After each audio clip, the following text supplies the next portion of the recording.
Wicked star Cynthia Erivo is laughing off criticism as she is set to play Jesus in the upcoming musical at the Hollywood Bowl, Jesus Christ Superstar. Well, in an interview with Billboard, she recently said, quote, "Hopefully they will come and realize, oh, it's a musical, the gayest place on earth." So CBN's Billy Hallowell, what's your reaction to that?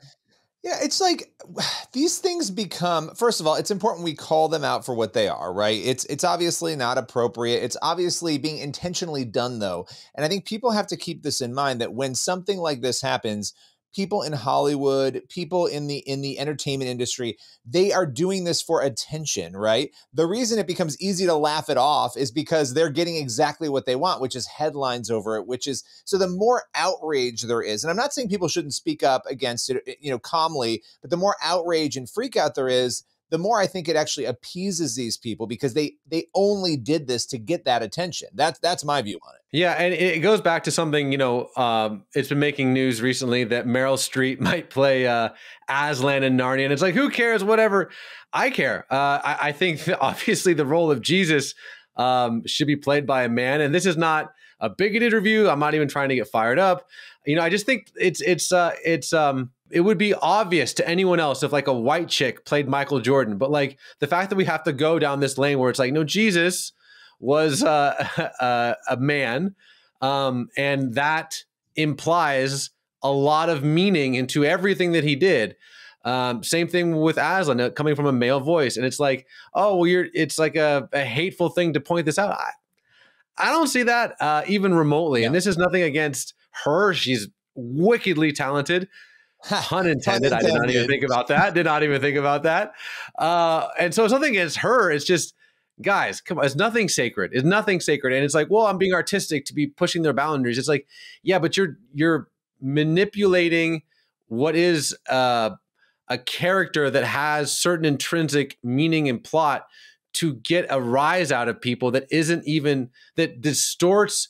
It's like, okay, let me go back to this. I think the reason that Lord of the Rings was so unbelievably successful is that Peter Jackson didn't try to change Lord of the Rings. Like, obviously there's adaptations and there's things moved around, but Peter Jackson tried to stick with the source material that J.R.R. Tolkien produced. And I think you can see that in something as simple as what happened in the past few weekends, right? Snow White drastically changed to fit different cultural, woke narratives.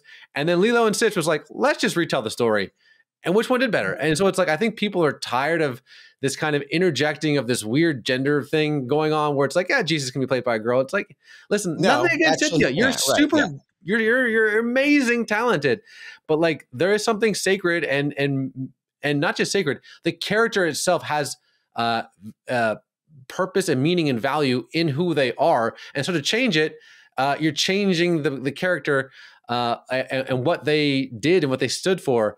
So I think it's deeper than just being a shock jock. But Billy, I will give you the last word. Well, and let's add to the fact, and I love the way this conversation has gone because I wanted to lead with let's not freak out. We didn't. We're having a calm conversation about it. And the reality is, it is offensive. It's intentionally offensive. It's intentionally being done to get a rise out of people, as you said. But here's the other thing.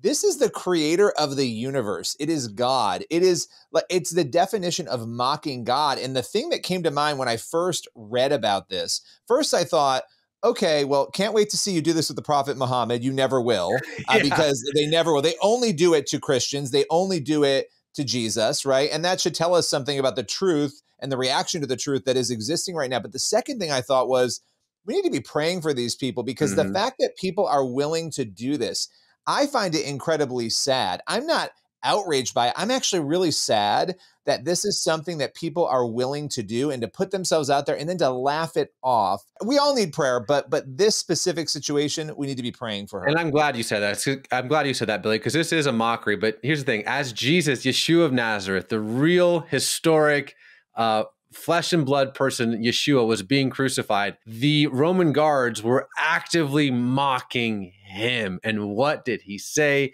as he was experiencing the most excruciating form of torture ever devised by human beings? He looked at every single one of us, including myself, who doesn't deserve it, and said, Father, forgive them. They don't know what they're doing. Oof. Our Yeshua is so good. Our Yeshua is so good. Billy, thank you so much for your time, my friend. Thank you.